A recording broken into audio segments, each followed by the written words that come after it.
আসসালামু আলাইকুম। কেমন আছেন সবাই? আশা করি আল্লাহর রহমতে অনেক ভালো আছেন। তো চলে আসলাম আরও একটা নতুন ব্লগ নিয়ে আপনাদের সাথে। আশা করি আমার সাথে থাকবেন, পুরো ভিডিওটা দেখবেন, কোনো স্ক্রিপ্ট করবেন না। তো চলে আসলাম মূল ভিডিওতে। আজকে মূলত তেমন কোনো কাজ নেই বা ভিডিওতে তেমন কোনো কিছু দেখানোর মতো কিছুই নেই। আমি দেখাচ্ছি জাস্ট রাত্রের বেলা কী পরিমাণে এলোমেলো হয়ে থাকে এই সবগুলা সকালবেলা পরিষ্কার করতে হয়। তো আমি ঘুম থেকে উঠে হাতে ফোন নিয়ে নিলাম, কারণ আজকে কাজ করতে ভালো লাগতেছে না। আমার সকালবেলা রুমের পরিবেশটা শুধু দেখালাম যে কী পর্যায়ে হয়ে থাকে। তো এ পর্যায়ে আমি এখন কাজে ধরলে প্রায় 1 ঘন্টার উপরে চলে যাবে রুম পরিষ্কার করতে করতে। এই যে হাঁড়ি পাতিল ধোয়াধাই করতে, বাসি প্লেটগুলা ধোয়াধাই করতে। তো রাত্রেবেলা যেহেতু অসুস্থ ছিলাম, এত কাজ করতে ভালো লাগছিল না, শুয়ে পড়ছিলাম। তো সকালবেলা উঠে আমার এখনও ভালো লাগতেছে না, মাথা ঘোরাচ্ছে যে কীভাবে করব। যাই হোক, করতে হবে। তো আগে নাস্তা টাস্তা খাবো, তারপরে করব। তো দেখাচ্ছি আপনাদেরকে, এটা হচ্ছে আমার একটা লাউ গাছ। লাউ গাছটা বেশ ভালোই মাচাতে বাইছে। তো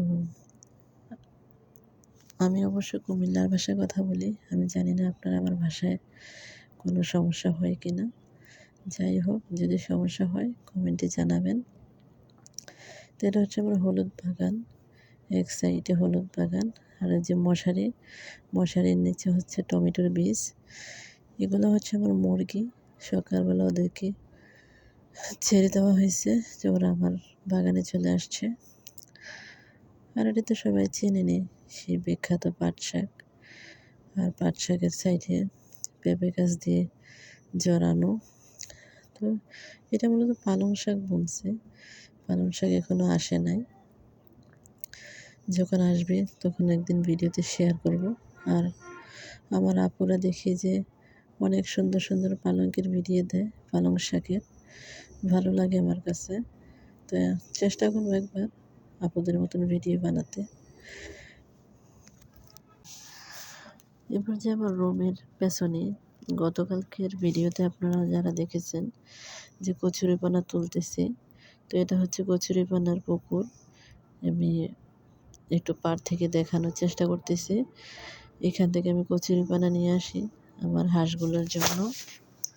তো এটা হচ্ছে কচুরিপানার সাইড। তো এটা হচ্ছে লাউয়ের মাচা। লাউয়ের মাচার সাথে ফুল লাগানো ছিল, ওই ফুলের নাম আমি ভুলে গেছি। তো চলে আসলাম চুলার মাঝে। আগে রুটি বানাবো, প্রচুর খিদে লাগছে। আমি আগে নাস্তা করে নিই। তো এটা হচ্ছে আমার বাসায় যেহেতু পিরি বেলুন নেই, তো আমি এভাবে রুটিটা তৈরি করি, কারণ এভাবে তৈরি করতে আমার কাছে ভালোই লাগে। পিরি বেলুন এখনও আমি যেহেতু নিয়ে আসি নাই বাসার ভিতরে, তো রুটিটা আমি এভাবে বানানোর চেষ্টা করি। আপনারা এভাবে বানিয়ে দেখবেন, খারাপ লাগে না, আমার কাছে ভালোই লাগে। তো এভাবে রুটি বানালে হয় কি, একটু রুটিটা নরম নরম হয়ে থাকে। আর আমি রুটির ডোটা আগেই করে রাখি, প্রায় আধা ঘন্টা আগে করে রাখি, 10 মিনিট 20 মিনিট আগে। এটাতে আমি সবসময় কালো জিরা দিয়ে রাখি। আজকে অবশ্য কালো জিরা দিই নাই, কারণ আমার হাজব্যান্ড কালো জিরা দিয়ে রুটি পছন্দ করে। তো আমি এখন শুধু রুটিটাই বানিয়ে নেব, কারণ রাত্রের বেলা তরকারি আছে, ওইগুলা দিয়ে রুটি খেয়ে নেব। কারণ এখন যেহেতু শরীরটা খারাপ, এখন আর কিছুই করব না, কারণ নাস্তা করার পর অনেক কাজ জমে গেছে। এই যে বাসি বিছানা পরিষ্কার করতে হবে, তারপর হাঁড়ি পাতিল পরিষ্কার করতে হবে, ঘর মুছতে হবে, যে তারপর আমার তো এই যে হাঁস মুরগি আছে, ওদেরকে দেখাশোনা করতে হবে। তো এই যে দেখেন, বাজার থেকে ছোট্ট একটা মুরগি নিয়ে আসছি পালার জন্য। ওরা নতুন মুরগি দেখে ওরা কী করতেছে ওর সাথে, ওরে অবশ্য আটকে রাখে, কারণ একটু পরিচিত হওয়ার জন্য, কিন্তু ওরা প্রচুর পরিমাণে এটাকে মারে। তো এই জন্য আলাদাভাবে খাঁচার ভিতরে আটকে রাখছে। দেখা যাক কয়েকদিন পালা যায় কি না, না হলে অন্য ব্যবস্থা করে ফেলবো, যাকে বলে জবাই করে দেওয়া। দেখেন ওরা কী পরিমাণে ওরে বের করার জন্য চেষ্টা করতেছে। শুধু এই যে দেখেন অবস্থাটা, ওদের মারার জন্য। ওই মুরগিটা অনেক ভয় পাইতেছে। আমি ভিডিও করতেছি, আমি ওদেরকে তাড়াই না, ভিডিও করতেছি। অবশ্যই ভিডিও করার পর ওকে তাড়িয়ে দেব। তো এরা শুধু এইখানে না, এরা পুরা এই যে দেখেন ওদের হামলা কিভাবে চলে।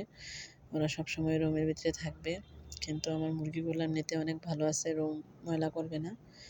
যেহেতু এখন 10টা বাজে বেলা, আমার কাজের সময়, ওরা এখানে পুরা রুমের ভিতরে আমরা খাবার খেতেছি, ওরা হাঁটতেছে। কারণ বাহিরে আমাদেরকে না দেখলে ওরা মানে আমাদের আশেপাশেই থাকে, না আমাদের রুমের ভিতরেই চলে আসে। তো আমরা এদেরকে তাড়াই না, আমাদের কাছে ভালোই লাগে। কারণ এদেরকে তাড়াইলে বেশি খারাপ লাগে, মন খারাপ লাগে। ওরা অনেক দূরে চলে যায়, তো আবার খুঁজে বের করতে হয়।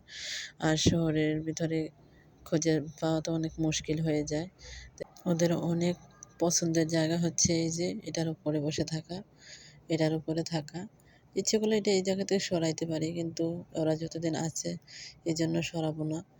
ওরা এখানে থাকে, খেলাধুলা করে, এই যে চেয়ারের উপরে উঠে বসবে। আমার রুমটা সব জায়গায় ওরা নোংরা করে না, যদিও নোংরা করে তো একটুখানি জায়গা ওই চেয়ারের উপরে বসে থাকে, ওই জায়গাটা নোংরা করে। তো যাই হোক, এই হচ্ছে এই যে দেখেন চেয়ারের ওপরে এই কাপড়গুলো ছিল, গামছা ভিজা ছিল, নামাজিটা ফেলে দিছে। এরকমই করে ওইখান এখন ভিডিও করা শেষ হলে ওদেরকে তাড়িয়ে দেবো, তাড়িয়ে দিয়ে আবার পরিষ্কার করে নেব।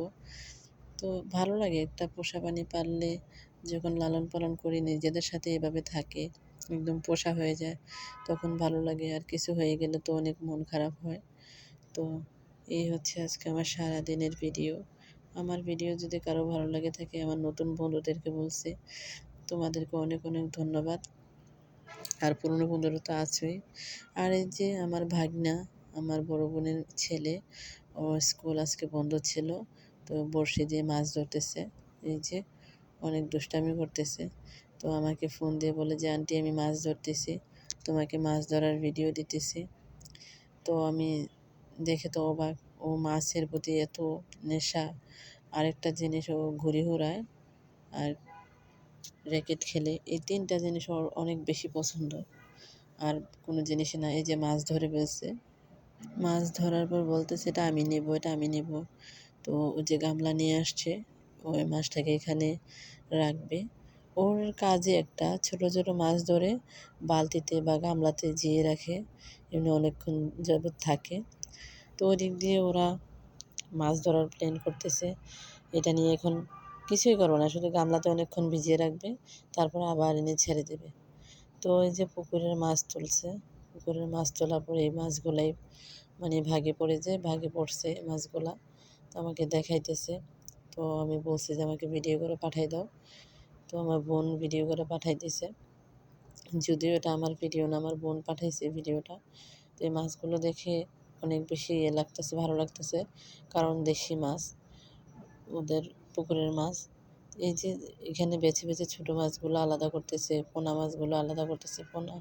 পোনা মাছগুলো আবার পানিতে নিয়ে ছেড়ে দেবে। এই যে যেগুলা বেছে তুলতেছে এগুলা পোনা মাছ ছিল, আর বাকি মাছগুলো তো অনেক সুন্দর লাগতেছে। আর ছোটো মাছ তো আমার অনেক বেশি ফেভারিট, আমার অনেক অনেক ভালো লাগে ছোটো মাছ। যে কোনো জিনিস দিয়ে রান্না করলে বা এমনিতে রান্না করলে আমার কাছে অনেক ভালো লাগে বড় মাছের চেয়ে।